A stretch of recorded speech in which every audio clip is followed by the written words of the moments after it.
So welcome back to another bit on the Mk5 Golf. Now if your engine feels a bit wobbly, lacking a bit of sort of take up in drive, or when you're pulling away it doesn't feel as positive as it used to be, chances are when your engine mounts is knackered.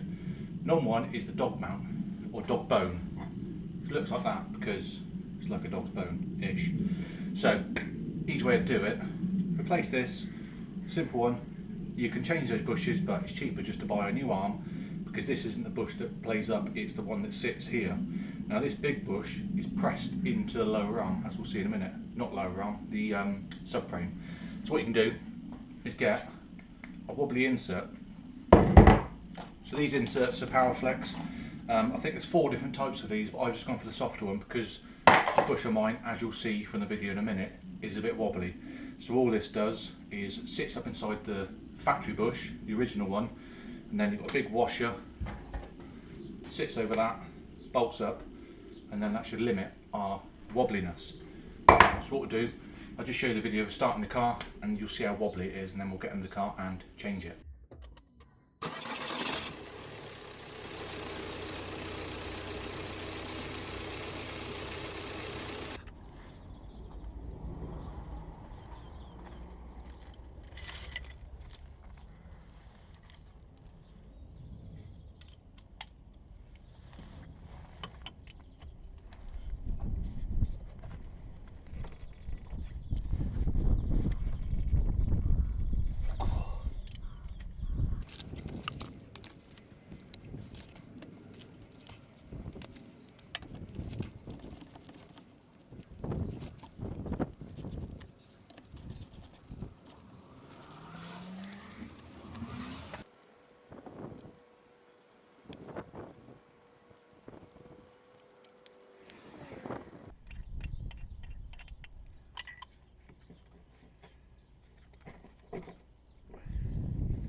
So there you go, as you can see.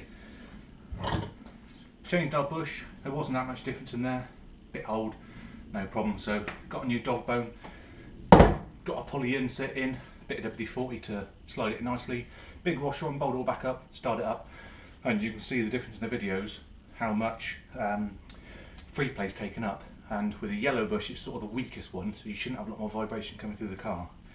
Now in a way, it's sort of a sticking plaster from a fault, because the bush in the subframe is worn, but to take that bush out you've got to take the subframe out and press the bush out and then press a new one in. So 6 and 2 ones really, but yeah, there we go.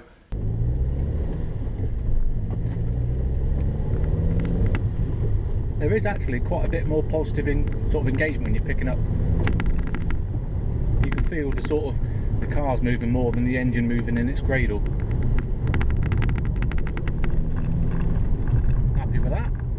So being a poly mount, does it give a lot more vibration to the car? Sat idling now? No, to be honest, it's also actually made my idle a bit nicer, because the engine has got a little bit of a rough idle. I think it's down to still having, it's had the swirl flaps removed previously, and obviously the ECU's not mapped for it. Bit of a rough idle, but yeah, it's a bit smoother. It's not so, you can't feel the engine moving as much. So a worthwhile mod, yeah, definitely gets rid of that sloppiness. A lot more positive, like I said. Pulling away, you can feel the engines sort of taking up less slack in the drivetrain. and it's allowing the drive just to go straight out the wheels and obviously do what it wants to do. So yeah, it's good.